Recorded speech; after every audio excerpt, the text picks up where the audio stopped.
introduce themselves, what they do, but more importantly, how they are doing now under COVID. And so we will start with you, Theresa Canada, and Gary, Indiana. Tell us about yourself, and more importantly, how are you doing under COVID? I think you're muted there, Theresa. Sorry. Perfect. Hi, everybody. There you go. My name is Theresa Canada. I am the parent of 7. I have had 3 students go through the school system. 3 of my children went through the school system, all year-round school system. So, and I actually am an advocate, was an advocate for getting that system started. So. Thank you so much. We have you, Dr. Hornick. How are you doing? Thank you. I'm tickled to be here. My name is David Hornak, and I'm a former traditional calendar kindergarten teacher who was often tired in October annually. I'm a former balanced calendar elementary principal with endless energy. You can maybe see where this is going. I now serve as a school district superintendent in Michigan, and I'm the executive director of the National Association for Year-Round Education. Now, on a personal side, I'm a proud partner. I am the father of 2 children. One just finished her first year in college. The other is in his sophomore year, now experiencing online learning in high school. All in all, I'm more exhausted at the end of the day than I was when we were in face-to-face session. To that end, I'm valuing my time with my family, eating meals together like I did when I was growing up. And we're now playing games because we're not running off to evening events. Beyond needing a haircut, overall, I'm doing quite well at the moment, and I'm thrilled to be a part of this panel. Thank you so much. Dr. Marsha James-Hassan, how are you doing? I'm doing well. Thank you so much, Curtis, for the invitation to be a part of this great group. I'm really looking forward to the conversation.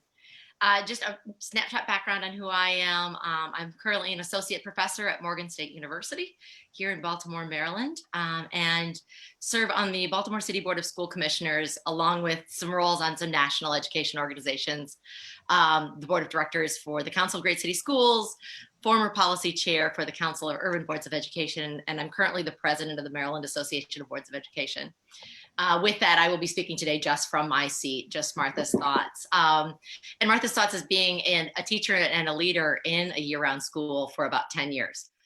So my children also went to that school. So I have a little Theresa connection there, and then I was a parent as well. My children are now grown, graduated from college, and I'm about to be a mother-in-law for the first time. So that's who I am.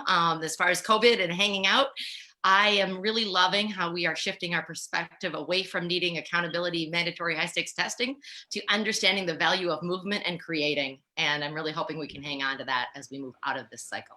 So, thank you and congratulations. Thanks. Senator Paul Pinsky. Welcome and thank you for the invitation. I am Paul Pinsky. I'm a Maryland State Senator, and I chair the Education, Health, and Environmental Affairs Committee in the Maryland Senate. Capital is in Annapolis. I live outside of College Park in the DC suburbs. I've had about 40 plus years in education, first as a teacher advocate, and then doing public policy for the Southern Regional Education Board, giving technical assistance to a number of southern states. Our committee deals with education and health, so I'm on a lot of COVID calls as well as education calls during this very crazy and difficult time. On a personal level, you know, teleworking from home, as most people are who can afford it and don't have to go in as a frontline person, trying to make sure I get outside and get some exercise every day. So I feel in pretty good shape physically and mentally, and glad to be here. And you look great. So thank you. For those of you who joined past webinars, we do conduct a real-time surveys to really gather information about those who are joining us. And so right now we're going to do our first survey, and it asks you to identify with a particular group. And obviously there are a number of options here, and you may fall under one or more of these groups. And so the question really is, which category do you most identify with? And so at this point in time, if you would vote for us to kind of give the panelists an idea of who's here, whether you're a student, a parent, an educator, an advocate, a policymaker, or a funder. And so if you would do that now, it would definitely give us an opportunity to ensure that some of the answers and how our perspective is brought to the fore speaks to those who are listening. And we're so happy with the response we've gotten over the last few weeks in doing this webinar. So if you do that now, that'll be great, and we will share the results with you pretty soon. That being said, on our first webinar, we took a survey similar to the one you have in front of you on the interest in year-round schools, and the overwhelming majority of those who surveyed were really supportive of the concept of year-round schools. And this really brought this particular webinar to our attention. And so I want to pose the first question to you, Dr. Hornick. Can you explain exactly what a year-round school means for students, for parents, for educators, and why you think it's a good idea, particularly under COVID? Sure thing. So out of the gate, supporters of year-round school, or what we are now calling the balanced calendar, advocate that we spread our typical 180 school days across the calendar year more efficiently in an effort to reduce the number of days in the summer, thus minimizing the impact summer has on the academic setback following summer intermission. That's often called the summer slide. I imagine you've seen the terms COVID slide emerging right now in the media. By balancing the school year across the calendar, school districts are able to create a better pace. And there's a great deal of research around models regarding the balanced calendar. In Holt, Michigan, we typically start early August and take a little time off around Labor Day, a 2-week October break, a full week off at Thanksgiving, a typical break in late December, a midwinter break in February, and a 2-week spring break.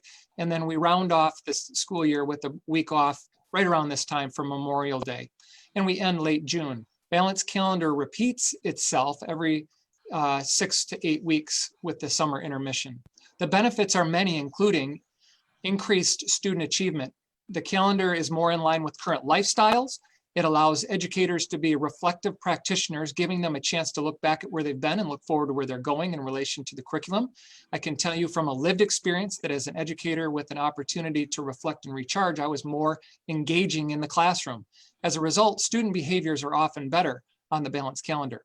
The balanced calendar also gives students access to many of the basics, such as food, educational materials, and structure on a more regular basis. When discussing the balanced calendar, the Faucet Theory is often used to illustrate the impact, and I can speak about that in a little bit. As school districts are spending millions of dollars annually remediating learning losses that are in fact created by mandating long summer intermissions, in fact, educators are required to reteach 20 to 40 days annually. By doing so, it becomes extremely difficult to help each student gain a year's worth of academic knowledge. So finally, balanced calendars allow for real-time remediation and enrichment during the school breaks. Rather than making a child wait for summer school and targeted remediation, the learning extensions can happen and remediation can happen during the breaks, which we call intersession. The benefits are many, and I look forward to furthering this conversation with you. Thank you so much. And so I wanted to bring you in, Theresa. I mean, you've heard what Dr. Hornick said. You are in many ways a recipient of a lot of this as a parent. What was your experience with the number of school weeks on versus off in your school district, and how did that impact you as a parent? When my children first experienced all year round school, when our family first experienced it, they were in elementary school. So all the benefits that Dr. Explained, it was exactly that. The loss of learning over the summer, all of that was a benefit. It was a plus. The time off. I was a stay-at-home mom at the time, and my children were able to. We were able to benefit from those intersessions. Is exactly what we called it. No brain drain. No. Our test scores actually went up, and actually our school did it as a. It was a sort of safety precautionary, because the amount of time the students spent out of school over the summertime, it was a long amount of time that they didn't have the resources that the school offered them. So that was a major selling point for a lot of the parents. I want to mention a lot of parents actually have a problem with the fact that daycare, because we are out of school when other schools are in, And we had to come up with a program that for over those 2 weeks. So the students were actually doing learning, supplemental learning over those 2 weeks time. So they weren't actually required a babysitter or anything. So all the benefits, I agree, all the benefits were there. We had an enjoyable time. Now that we're in high school, it's structured a little different, but still all the benefits are there. Thank you. And just to kind of give you all a peek into the survey, the majority of those on the call now are educators, Dr. James-Hassan. And so you'll see about, 35% of those on the call are educators. I'm going to come to you, Dr. James-Hassan, but we also have about 25%, are advocates, and 23% are just policymakers, people just really trying to get a feel for solutions to what happens next. We also have parents on this as well. I'm sure they're listening intently to you, Theresa, and to you, Dr. James-Hassan. And so as an educator with 10 years experience teaching and serving in leadership in a year-round school in St. Paul, Minnesota, Dr. James-Hassan, what was your experience like, and what types of students were you all serving in St. Paul? Thanks, Curtis, for that. So we were what was called a citywide option school. So we were a traditional public school anyone in the city could apply. And it would have been prior to that sort of nomenclature, it would have been called a magnet school, so it was an unfunded magnet as opposed to an unfunded mandate. So we pulled from the city and provided transportation to anyone that lived outside of a mile radius of our school. And there were some things about it that were just absolutely precious. There were certainly challenges. And when I come back to talk in my policy hat role as a superintendent, a school board member, what hat am I wearing today? I'll share some challenges that people should consider around policy around year-round schools. But as a school system in general, so our demographics matched the rest of the district. We were a majority, even though improper language or imperfect language, we were a majority minority school system, about 70% non-white, multiple languages, at one point over 50 languages spoken in the school. Socioeconomic status, we were a Title I school district. So it was a district of concentrated poverty. And just had some of the most brilliant scholars that I've ever had the privilege of working with, and families, and the student experience. If you think about the opportunities for education that are limited by our current limited calendar. As a physical educator, you could be outside all summer. The gardening programs, it wasn't just get a grant and build a raised bed, but it was actually tend through harvest. So some of the things that we miss out on, the persistence and perseverance of 21st century skills, the reiterativeness of practice and caretaking, those could happen in a way in a year-round school that couldn't, at least in a Minnesota environment, happen over the winter. The opportunities for remediation. So we also were a 9-week on, 3-week off. Of our 3-week intersessions, 2 weeks of those were remediation opportunities. So students were able to get real-time interventions that were targeted to their actual need, rather than sort of a canned summer school curriculum where they had to go to a new school, a new site, new transportation, new teachers, and were expected to catch up on losses. Instead, they were in their classroom with their peers, with their teacher, getting the specific remediation in smaller class sizes when they needed it. So there's just some of the big chunks. As a teacher, it was phenomenal, to what David was saying, 3 weeks on, 9 weeks on, 3 weeks off is just enough time where you're doing that. I can't do it. My soul is tired, and you get soul fed and come back fully present for your students, in a way that I personally found hard on a traditional calendar. And in return, how are students performing in your district as it relates to similar demographics in the state of Minnesota? Yeah, so thank you for that prompt. So one of the things we found was fabulous. So if you think about 9 weeks on, 3 weeks off, we started, there were also 2 exceptions to that, just calendar-wise, just for people to know.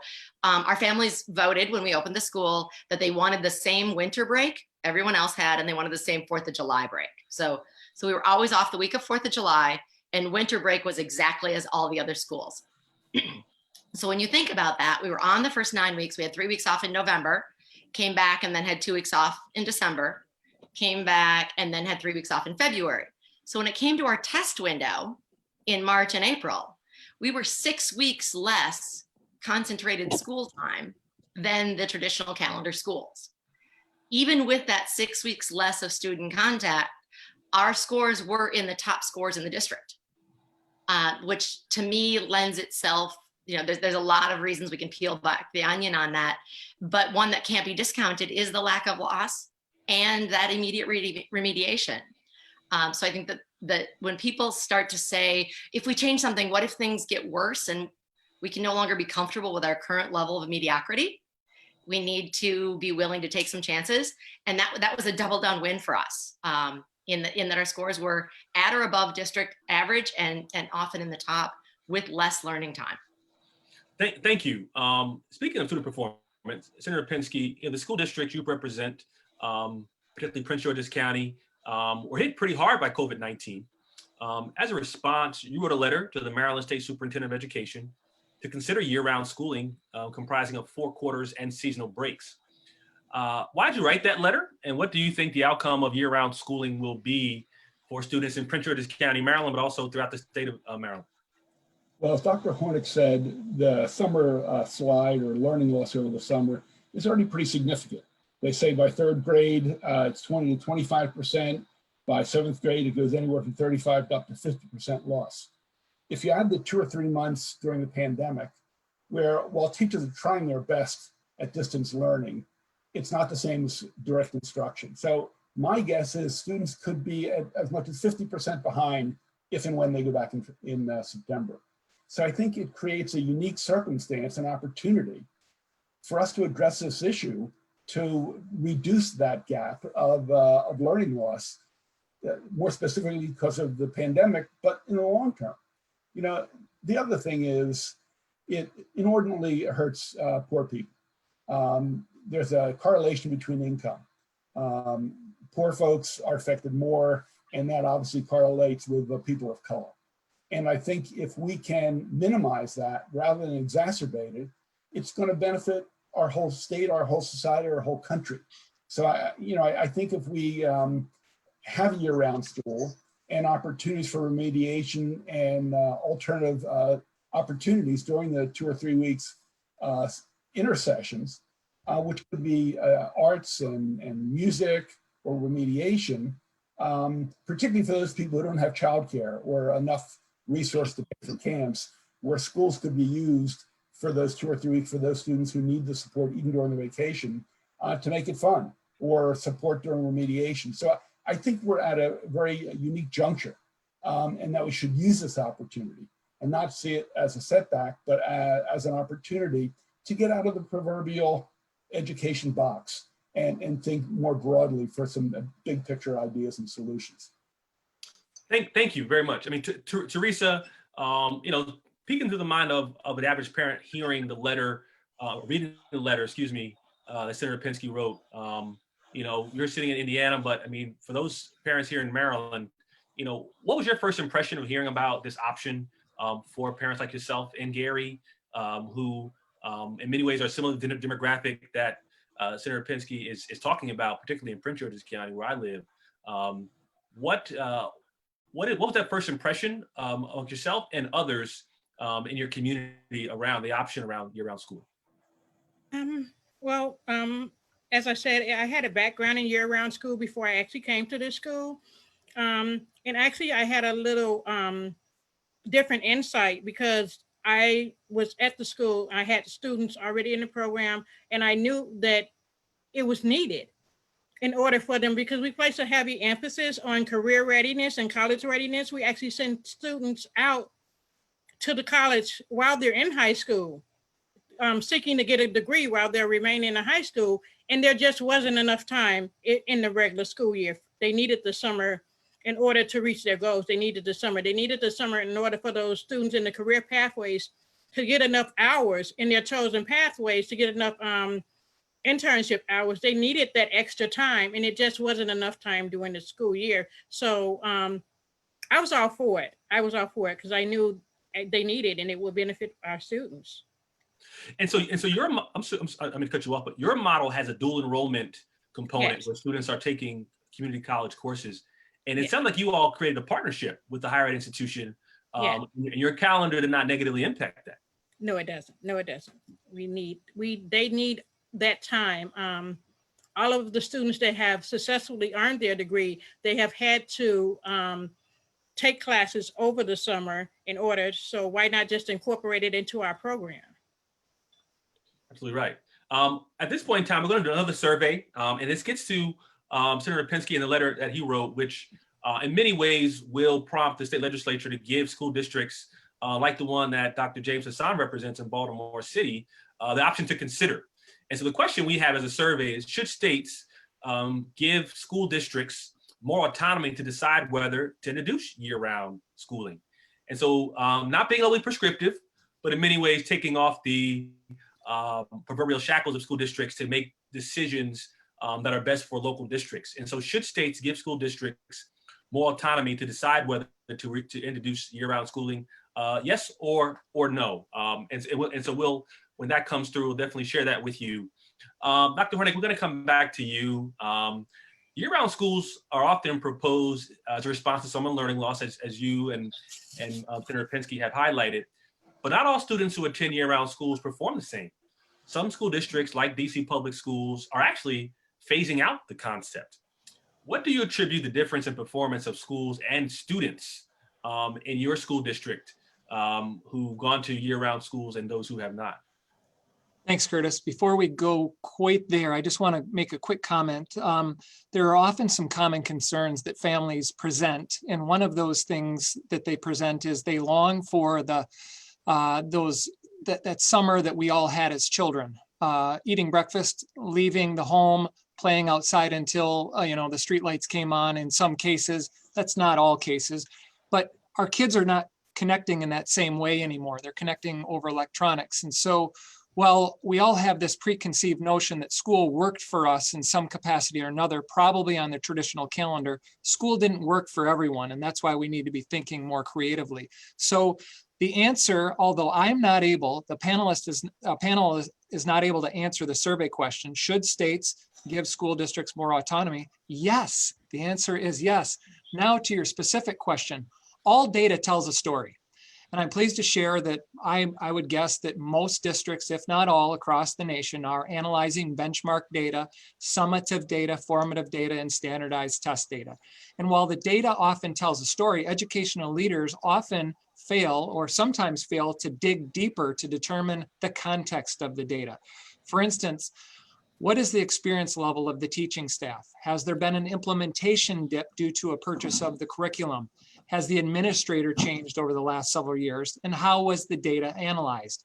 Much of, well, I should say this, some of the studies on year-round calendars and the research behind it used a secondary data set. While I admire those researchers for doing that, often that is using a standardized test from one year to the next, which typically changes. State tests typically change, and of course the kids change. And so at the end of that equation, there's often some inconclusive data. Now, I'm pleased to share that one of our schools in Holt, Michigan has been functioning on the balanced calendar since 1993. And that school is typically one of the top performers in the district. And approximately 7 years ago, we transitioned another school to the balanced calendar. And the internal data at that school demonstrates the students actually push back the summer slide and at times have had an overall summer gain. So I truly believe there's a lot of moving parts in this. I'd also like to validate what Senator Pinsky said, where he was talking about how the calendar can actually pay dividends to certain groups of students. This particular model is underpinned by the Faucet Theory. And I want you to visualize a faucet that one side is, a faucet has a hot and a cold. Rename one middle and upper class and the other lower class. And in the summer, the resources to the lower class faucet side are completely shut off while the middle and upper class continue to be enriched in some capacity or another. Thus, that gap gets wider and wider. I said on the front end, I'm very tickled to be a part of this panel. You have created a wonderful conversation today, and what I've heard so far is spot on. Well, I would say 94% of those who responded to the survey agree with you. And so 94% of those who responded said yes, school districts district should have that choice and make the decision based on particularly where parent demand is, Theresa and Dr. James-Hassan. For those who are demanding that the state should not should give the autonomy to the district to do that. Dr. James-Hassan, you again 10 years as an educator in a year-round school in St. Paul. What were some of the unexpected benefits for teachers in these year-round schools? Yeah, so in general, again, to what we've given a nod to in the past, the level of engagement and sort of excitement around your career. We, as a school board member, as school leaders, we understand that the biggest challenge facing most industries in this country right now is talent. And our challenge in recruiting and retaining high quality professionals to work in our schools, from paraprofessionals, support staff, teachers, administrators, the whole bit. We found that our teachers were able to find satisfaction and renewal in places, not just because of the cadence of the calendar, but also because during those intercessions, the mornings would be remediation and the afternoon would be what we called exploratory opportunities. So teachers, if we had a teacher that they crocheted, they were able to teach a class in crocheting for 4 hours. I was able, in my class that I taught, I took 25 third graders camping in tents for 2 days, once a year, because those spaces existed. We were able to lean in and create some really beautiful community partnerships to fill that childcare gap, as well as to help support the school. So we created connections with the science museums, with I had a partnership with the Minnesota Center for Human Rights, where we did a whole thematic unit, 3 weeks long, on the Declaration of the Rights of the Child. Teachers were able to travel. One of the things that I think really impacted us in a nuanced way we couldn't measure was because we were only off for 3 weeks, it's too short a time to get another job, as many teachers do over the summer, but it was too long a time to just hang out at home. So on average, every intercession, about a third of our teachers traveled internationally. So they're bringing back those globalized experiences to their classrooms. It also created, not everybody can get off for 2 weeks in February to go to Costa Rica. So teachers were traveling together in ways that they weren't. So there was that community fabric being reinforced and built by this unique common experience that was dictated by our calendar. The opportunities with university partners who created modules for master's courses. So you could do an entire semester master's course in that 3 weeks. So our teachers were more highly educated faster. We had cohorts that met at our school for master's work. So there's a lot of ways that this can be leaned into if people are willing to take the chances on trying new things and exploring opportunities, rather than having the speed bumps be roadblocks. There's a question that came up, and I don't normally do this, but I think it's relevant and it speaks to the topic. Someone asked, how many days is a teacher teaching a year under this model? And I've heard you say, Dr. Hornick, you're still on a 180-day calendar. And so when people talk about this, just to kind of get clarity, are teachers in year-round schools teaching more days than in traditional, or are the days just spread out differently?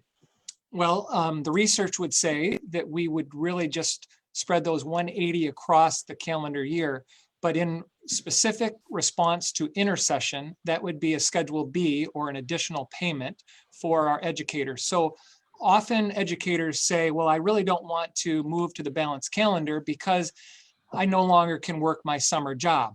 And to that end, the response would be, well, would you consider working and teaching intercession, which allows for thematic-based instruction, multi-age classrooms, experimenting some additional things, along with that remediation component. So I don't see that as a roadblock, and it's really the 180 days plus if you want to continue to supplement your income by teaching more through the intercession.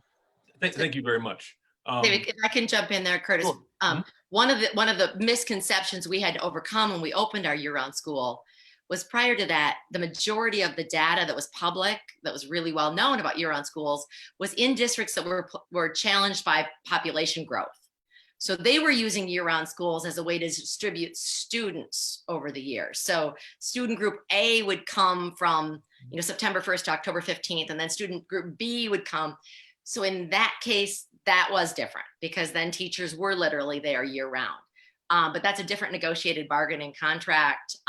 Typically, the schools that I think that we're talking about and ways that we could bring this to scale in smaller districts, in rural districts, in urban districts, would be looking at the same number of student contact days, the same number of professional development days, and the same number of vacation days for those faculty and staff that are on that type of contract.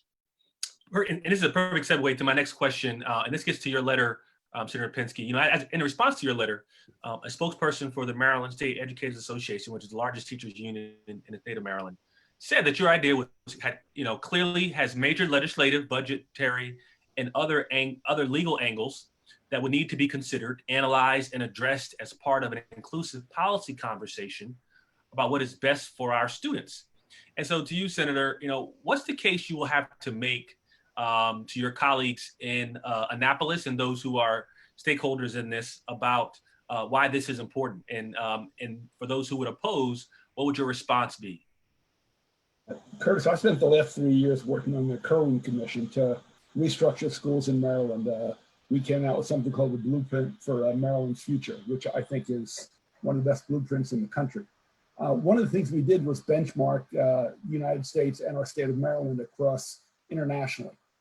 And whereas 30 or 40 years ago, the United States might have been in the top 3 or 4, we're currently in the middle of the pack if you use PISA or any other international education scores. So we have to make some changes. That's how it is. I mean, things are internationalized and we have to improve the quality of schools. And one is instruction. And I think this will, number one, improve instruction, but I think we have to look much more broadly. I think it has economic implications. We have employers who are looking for qualified people to work, and they are finding some of our students are not qualified. So if we can extend, expand, and deepen education and success and start to put us near the top internationally, it's going to help our students. And I think besides economic development and employment, it's going to help our society writ large. You know, I think we have a more educated, qualified society. It improves the quality of life for everyone and how we address the day-to-day aspects of life, shall we say. And look, you know, you mentioned the teachers, the union, the teachers association. Look, first and foremost, they want kids to learn. And if we think they can be more effective in learning this way, it's something that can be pursued. And I think the other things are in the details. Will things have to be negotiated? Absolutely. Will it change salary? Of course it will. But I think we have to start with the big questions. Can we improve instruction? And is calendar an instructional issue? I believe it is. I think it's not something separate from instruction.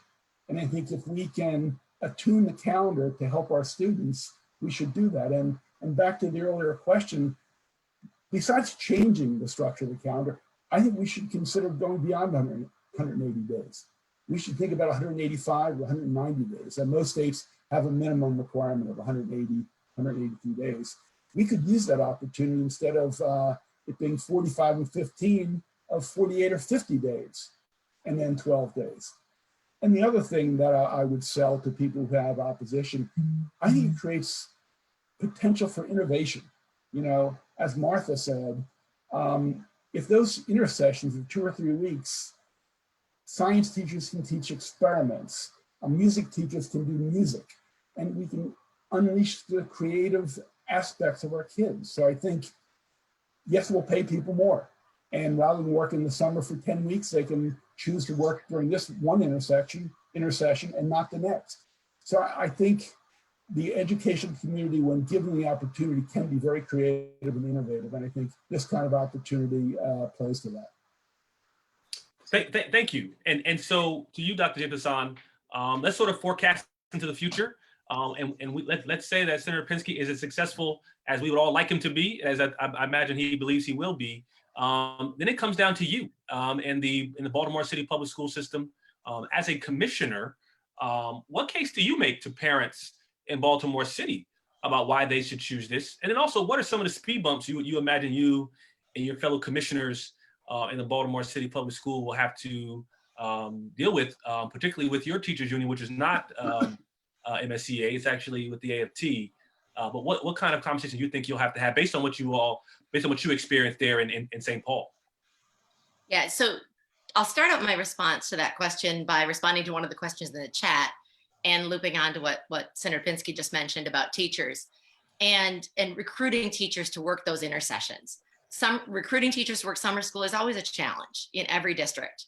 But to be able to work 2 weeks of summer session instead of having to work all 6 is a different level of commitment. So you are actually, it's not nearly as challenging.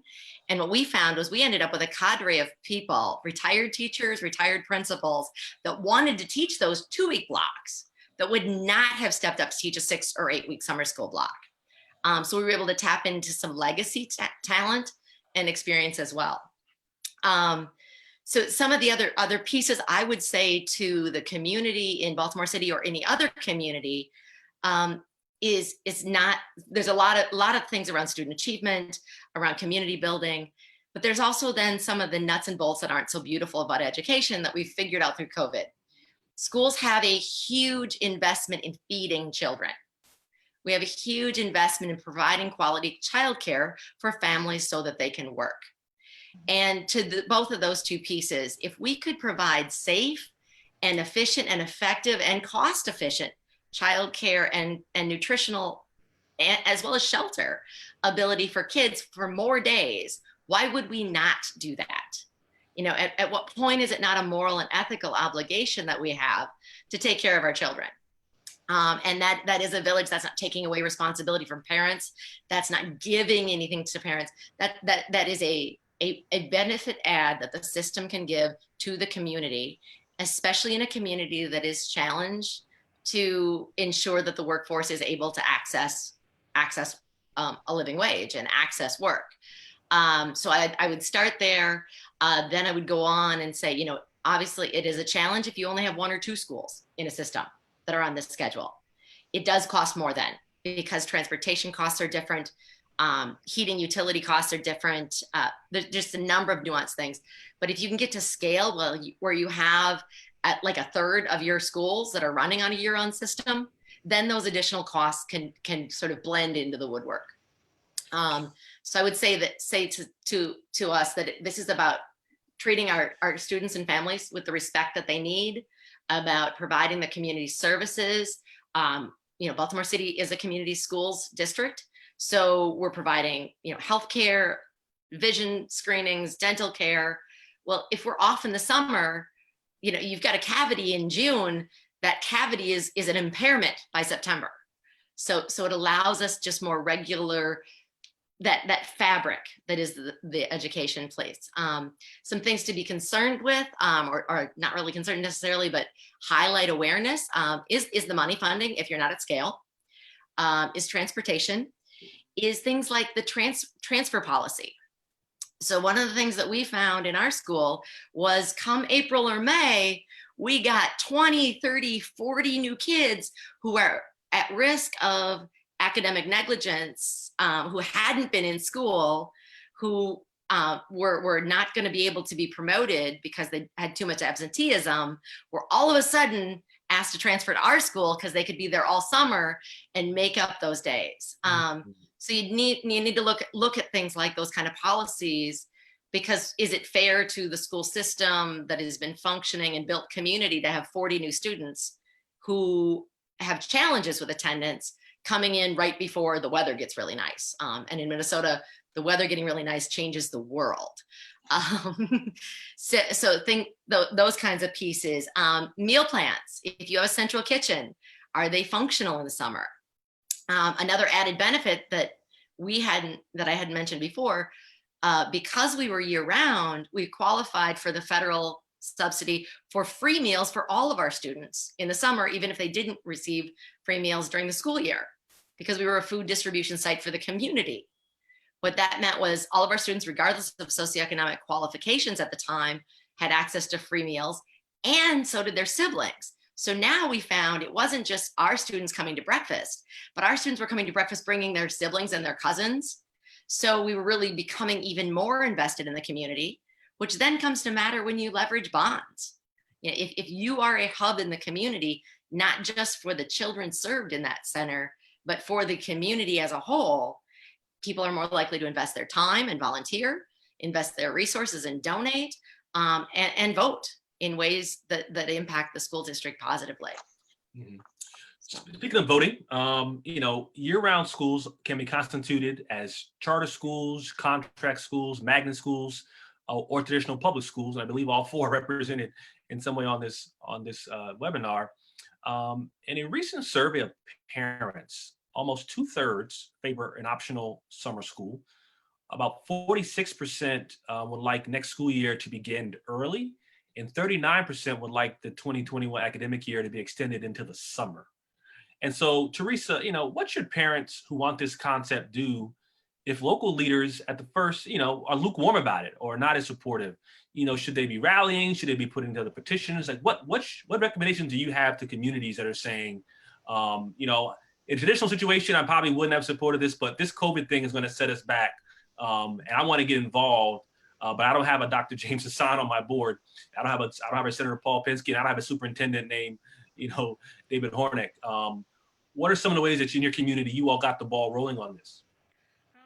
Basically, just starting off by making their wishes known, because as a parent, you need to advocate for your child, advocate for your student. Don't just sit back and wait to hear what they're going to do. You need to petition the board, petition your local leaders. Let them know this is what we want.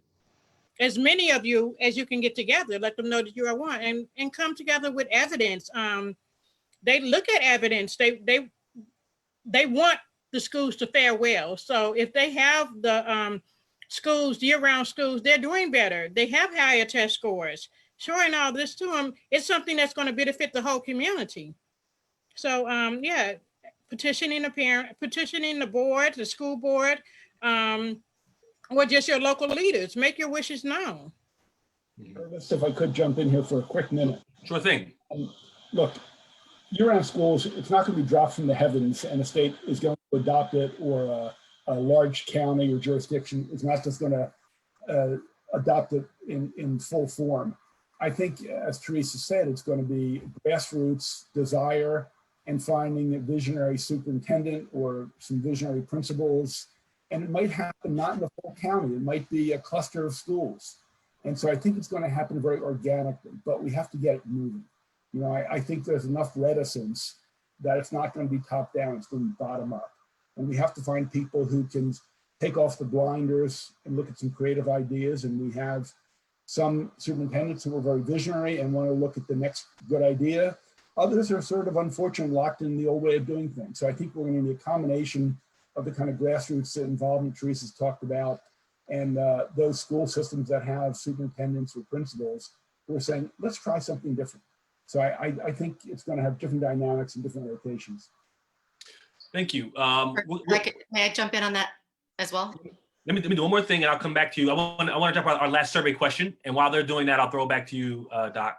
And so our final survey question is pretty straightforward, and it kind of encapsulates everything you heard today.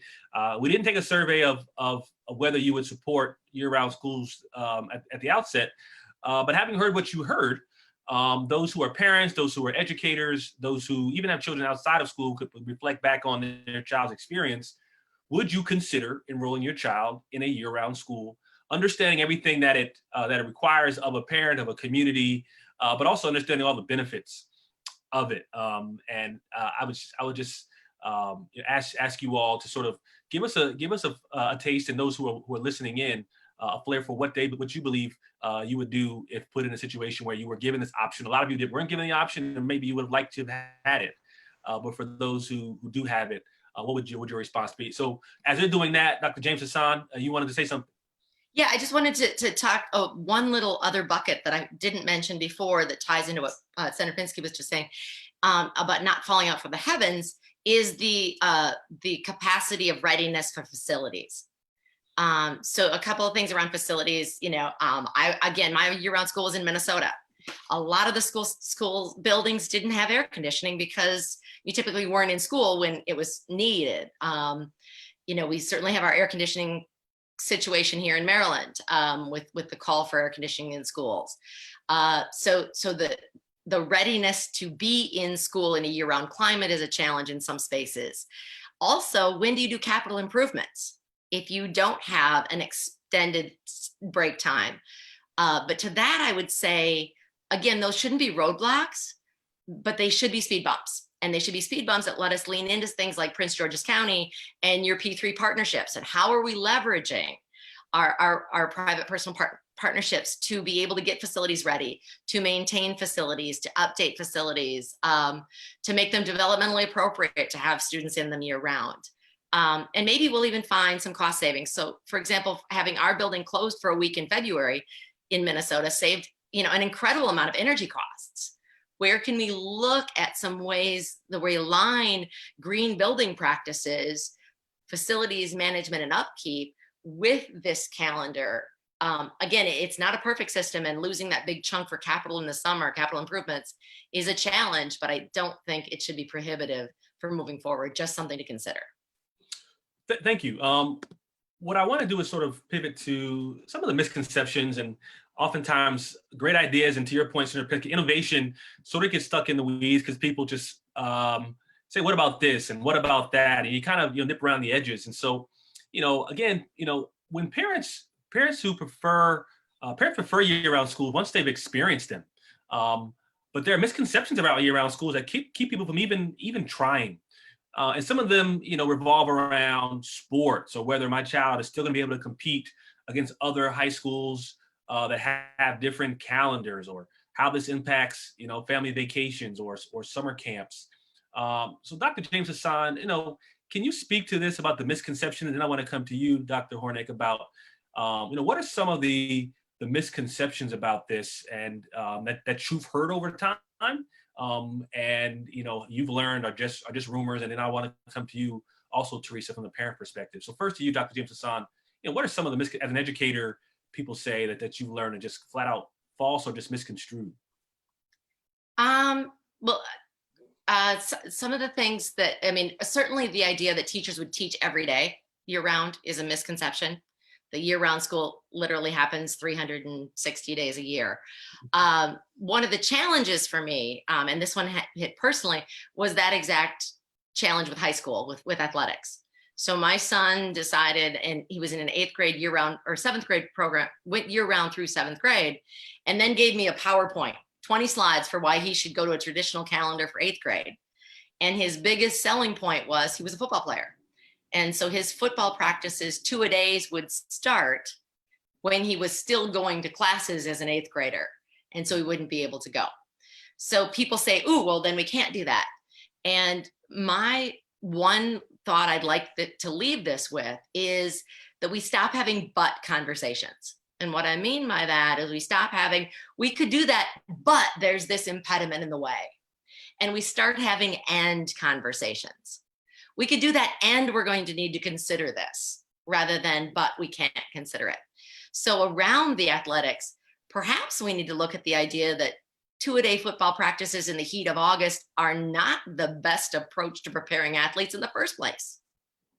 And look at that and saying, maybe we do weekend practices, evening practices. We have 2 other sports seasons that don't have the advantage of 2 weeks of 2-a-days prior, and they seem to do just fine. So the misconceptions are sometimes about fear, sometimes about really valid logistics, but a lot of times I think they're more a lack of imagination. And so I would just say, when we hear these misconceptions, to address them directly. And I'm sure that I can think of more over time. But athletics was a big one of the misconceptions, and the day content. And that parents wouldn't want that we'd have absenteeism in the summer. We did not have absenteeism in the summer. We looked at that really closely the first 2 years. We were afraid we were going to track attendance and lose over the summer. We did not. Kids really wanted to be in school. Parents really wanted their kids to be in school. The communities were invested. We had community partners that, the YMCA started doing summer programs during those 3 weeks. The Boys and Girls Club started doing summer programming spread out throughout the year to help meet our needs. So it could go to scale. So when people say this is a great as a one-off, that would be probably the biggest misconception that I can say is no, it actually is better and could be even greater if it wasn't a one-off, but if it was a substantial percentage of the district that was going in that direction. Dr. Hornick, you and I had a conversation offline about sports in your school district, and with a different response. How did you all do sports in your district as it relates to the year-round versus those who weren't going there? Well, the real response is we have two different calendars in our district, and our elementary schools are on, many of them are on the balanced calendar, and our secondary schools remain on a hybrid balanced calendar. So we have common breaks, but they're not starting quite the same time. But I am a former high school soccer coach, and I can tell you that I ran the first practice first thing in the morning. We would do a fitness practice free and clear of the heat of the day. So we would come together at 6 or so in the morning, run for about an hour as a team, coach included, and then we were off about 7 a.m. So if you use that particular model for the 2-a-days, kids could then take a shower and go to school. And then we had our evening practice as it was. In regards to some of the other misconceptions, I can tell you, I loved what I heard regarding becoming efficient, that you'd need to come to a point where you have a number of schools functioning on the balanced calendar so your busing is most efficient and your food service is most efficient. For us in Holt, that's 2, or it's in the 2 to 4 range. If we have just one building there, that's not quite as efficient. So we have tried to adopt accordingly. We do not have air conditioning in all of our buildings. That is a potential in the year 2020 an issue. And so I would urge families, and leaders to work towards that. But in a time when we are dealing with a pandemic, adding air conditioning to a school could be tricky. I also would like to say that while we fall back often on the fact that families can no longer take vacations, think about what I described on the onset of the call. You have many, many different breaks throughout the school, and you still have a 6 to 8 week summer. So the reality is vacations can continue, although I'm not convinced that every single student that we serve goes on a vacation. And I would guess that across the nation, many kids are sitting at home day after day after day. And so those are just my feedback to that question. Yeah, Curtis, let me just add one quick point. Sure. One way to avoid these problems is get the stakeholders around the table to have time to plan this. You have administrators, you have teachers, you have people doing transportation, you have coaches, you have parents, you have the teachers union. You get them around the table to deal with these concrete things. And everybody might have to give and take a little bit, but it also makes sure they have skin in the game and they have a commitment to the process. So I think having a planning period to do it, a time to do it, and having the right people around the table to help shape what it looks like will ensure you're going to minimize these kind of problems. Thank you so much. Theresa, as a parent, coming into this, what were some of the misconceptions that you heard about year-round schooling versus the experience you had as a parent? One that I want to mention is the vacations. That the students wouldn't get the breaks, but actually they get more breaks than it seems like they have more breaks at better opportune times. That break, we would start school in August, and our first break came in September when all the vacation sites, the big vacation sites, there's a low population at those sites. So you can visit Disneyland in September. It's not too hot, and and fairly priced as well because it's off season. So the students had, instead of 1 week of spring break, they had 2 weeks for spring break. So they actually got more time off when they needed it. Especially the teachers, they needed breaks come the end of September. 2 months into school, they had a break. And that was a much needed break that they needed. So they had just as many breaks as they did. And we did, I think, 186 days of school. And they still got the frequent breaks that they needed to recuperate. Thank you. And the off season in Disney World sold me right away. And so, I never thought about that, but that makes perfect sense. And so based on what you all have said in the survey, I just want to give you all a taste. 84% of those who were on this said that they would send their child to a year-round school. And so clearly, this is an option. Whether they would have made the same decision a year ago, I don't know, but it's our new reality. And we're very clear to position this. This is under COVID. This is under in a new world where and I think you did a great job, Senator Pinsky, of saying this pandemic just highlighted how global we are, but also we cannot forget how the competition becomes even more global.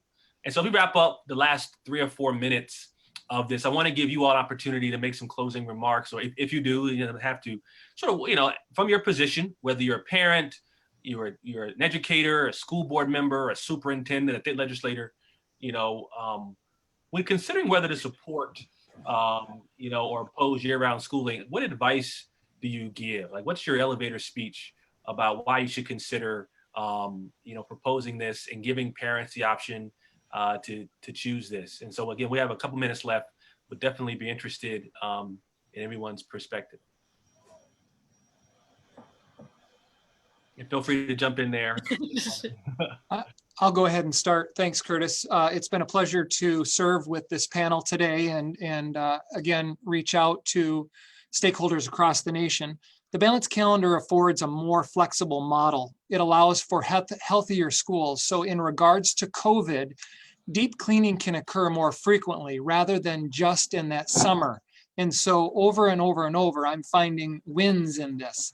It improves educator burnout. Okay, so we're losing teachers at an alarming rate, but these breaks that are inserted into the school year allows our educators to become reflective and to refresh.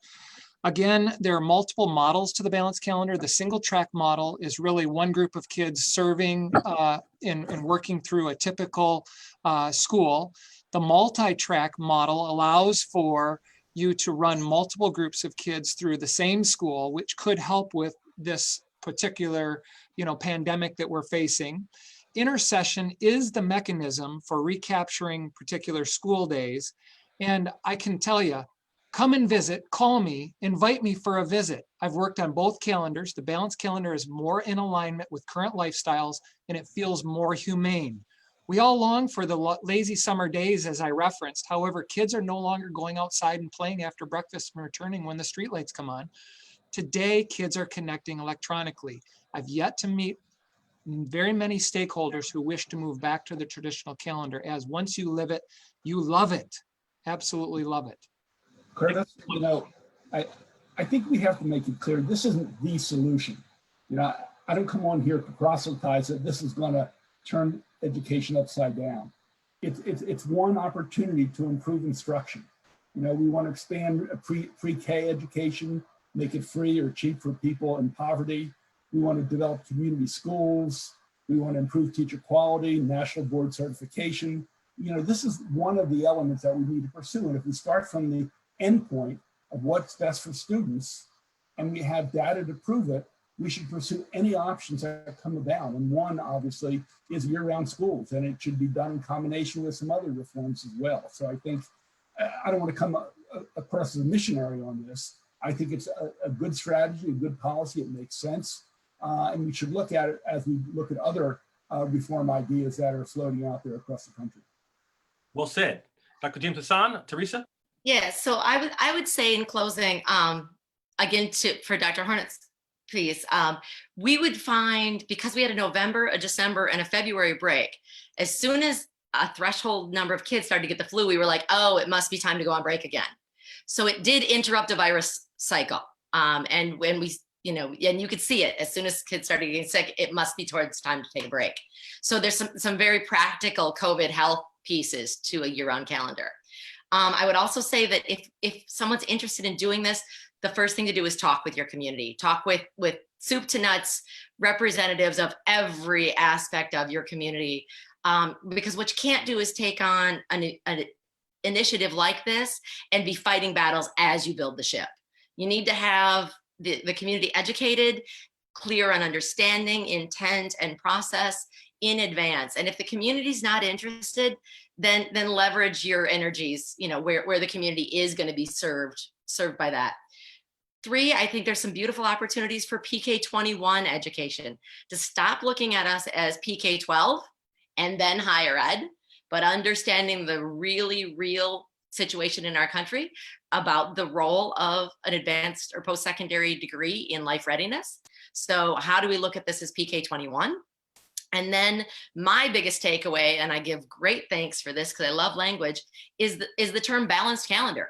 It had never occurred to me. I had never heard of it, but it's so much more accurate than a year-round calendar. And I really appreciate that language. And I think if we could look at education as more balanced in general, around calendar, around scheduling, around developmentally appropriate, around grade, around promotion, all of those pieces, and many, many more, I think we'd be at a better spot. So thank you for the term balanced calendar. Thank you. And when I hear balance, I hear equity, which is music to my ears. But Theresa, I'll give you the final word. I just want to say my 3 students, they took college courses over the summer, which enabled them to graduate from high school with a college degree under their belt. Time well spent. Time well spent. That was enough to sell me right there. Time, money saved. They all, each one of them had a degree, but before they reached the age of 18, they already had their first college degree. So they summer learning, it was well spent. And what I'll say, you've been very modest, Theresa. Your daughter actually teaches at the same school that she is a graduate from. Yes, so she she's not did. only a product of this balanced calendar year-round school. She went back, got a degree along with yourself.